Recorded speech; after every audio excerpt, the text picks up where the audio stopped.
The moment she smiled and said those words, I felt as if someone had reached into my chest and pulled out a truth I had been hiding from myself for months. "You didn't mean the dress." The afternoon sunlight poured through our apartment window, turning everything golden. Dust floated lazily in the air.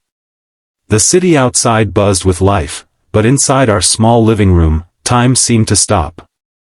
Before we begin, if you believe kindness, second chances, and unexpected love can change a life forever, please like this video, comment where you're watching from, share this story with someone special, and subscribe to Lifeline Hub for more emotional stories that touch the heart. I wish I could say my life was exciting before that moment.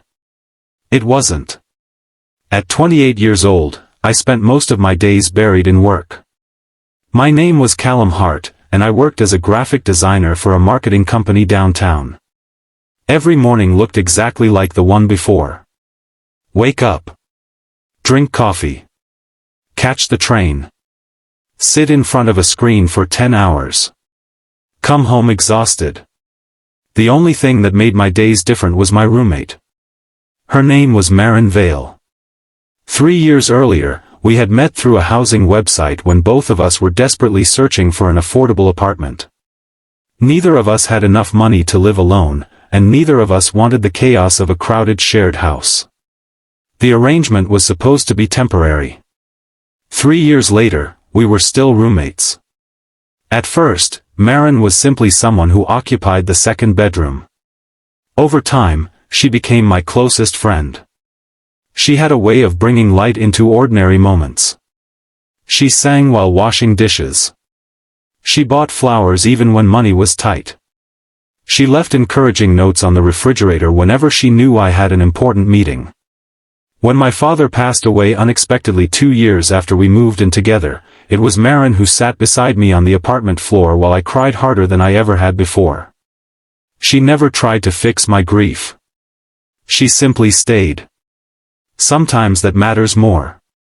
I often wondered how someone who carried so much kindness could also carry so much sadness.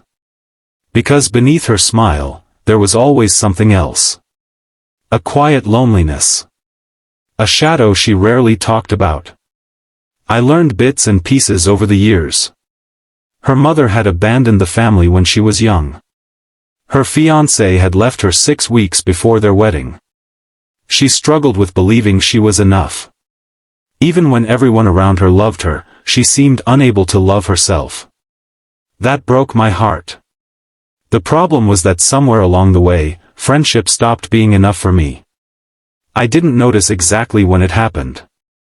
Maybe it was the night she stayed awake until 3 in the morning helping me prepare for a major presentation. Maybe it was when she cried after receiving news that her grandmother had passed away and instinctively reached for my hand. Maybe it was simply the accumulation of thousands of small moments. Whatever the reason, I fell in love with her. Completely. Hopelessly. Silently. And I never told her. Every relationship expert would probably say that was a mistake. Maybe they would be right. But I was terrified. Terrified of losing her. Terrified of making our home uncomfortable. Terrified that if I confessed my feelings, she would move out and disappear from my life forever. So I buried those feelings deep inside. At least I thought I did. Then came the afternoon that changed everything. It was a Saturday. The city was alive with sunshine. Maren had been invited to an art gallery opening by one of her co-workers. She rarely attended social events anymore, so I was surprised when she decided to go. I was sitting on the couch reviewing design drafts when her bedroom door opened. I looked up. And forgot how to breathe. She wore a simple blue dress. Nothing flashy. Nothing expensive. But somehow she looked absolutely breathtaking. The sunlight caught her dark hair. Her eyes seemed brighter than usual. For a second, all the feelings I had spent years hiding rushed to the surface. Without thinking, I stood. I smiled. And told her she looked beautiful. The compliment escaped before I could stop it. She paused. Then she smiled. Not the casual smile I saw every day. Not the friendly smile of a roommate. This smile was softer. Warmer. Almost knowing. Then she said the words that froze my entire world. "You didn't mean the dress." My heart nearly stopped. I didn't know what to say. Didn't know what expression was on my face. Didn't know whether she was joking or somehow reading every secret I had spent years protecting. For a moment, neither of us spoke. The air between us felt charged. Then she laughed gently and looked away. The tension broke. Or at least it appeared to. But after she left for the gallery, I couldn't focus on anything else. Her words replayed in my mind again and again. "You didn't mean the dress." What did she mean? Had she known all along? Had I been that obvious? Or had she simply guessed? The uncertainty followed me for days. Then weeks. And during those weeks, something changed. Maren seemed different. More distant. Not cold. Not unfriendly. Just distracted. Sometimes I would catch her staring out the apartment window for long periods. Sometimes she would begin saying something, then stop herself. I wanted to ask what was wrong. But every time I tried, she assured me everything was fine. I knew she wasn't telling the truth. One rainy Tuesday evening, I came home earlier than usual. The apartment was quiet. Too quiet. I found Maren sitting alone at the kitchen table. A stack of papers rested in front of her. Her eyes were red. My stomach tightened immediately. I sat beside her.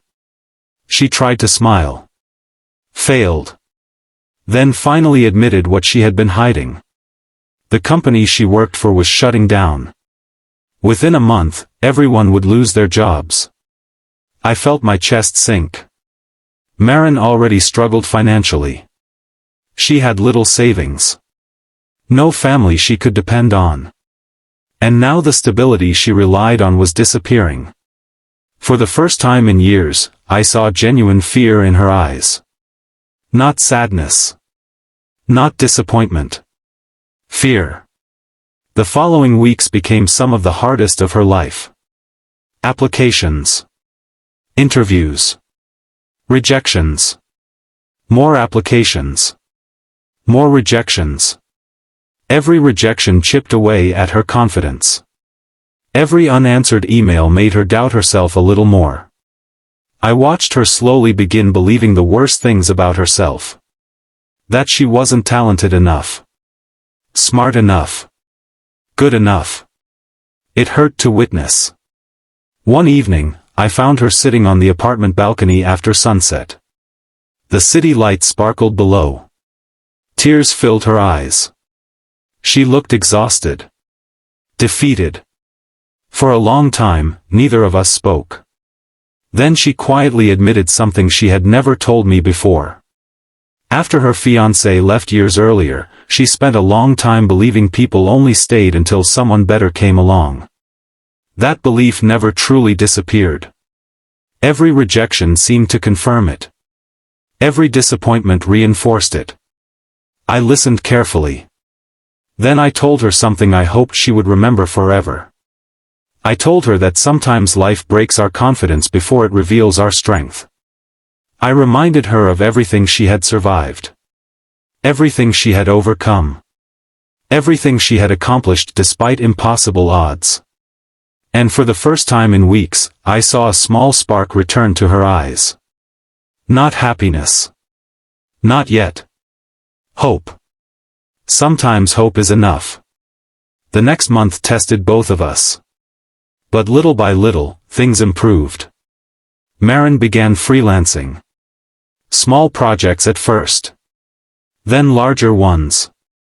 People loved her creativity. Clients recommended her to friends. Momentum slowly built. The transformation wasn't immediate. It rarely is.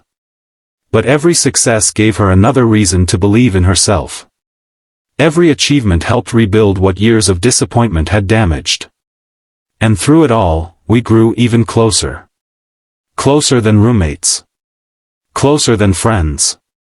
Yet neither of us crossed the invisible line between friendship and something more.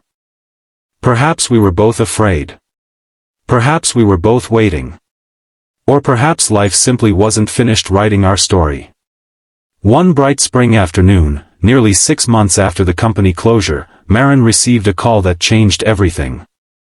A major design agency wanted to hire her. The position came with excellent pay. Creative freedom. Career growth. Everything she had dreamed about. I expected celebration. Instead, I saw conflict. Because the job wasn't here. It was across the country. Thousands of miles away. And suddenly the future neither of us wanted to imagine became very real. The possibility of goodbye. The possibility that the person who had become the most important part of my life would soon be gone. Forever. That night, neither of us slept much. The apartment felt different. Smaller. Fragile. Like something precious was slipping through our fingers. And deep down, I knew a decision was approaching. One that would change both our lives forever. Before the ending, I want to ask something special.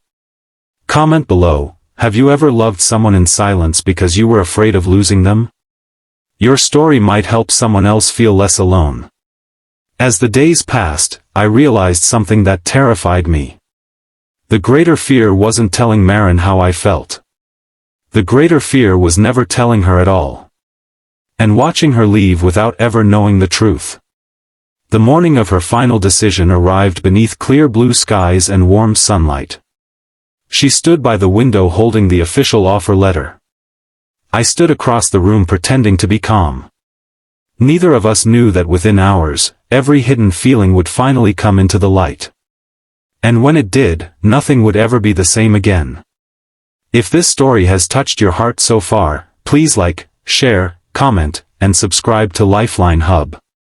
Your support helps these emotional stories reach more people who need hope, encouragement, and reminders that love often arrives when we least expect it.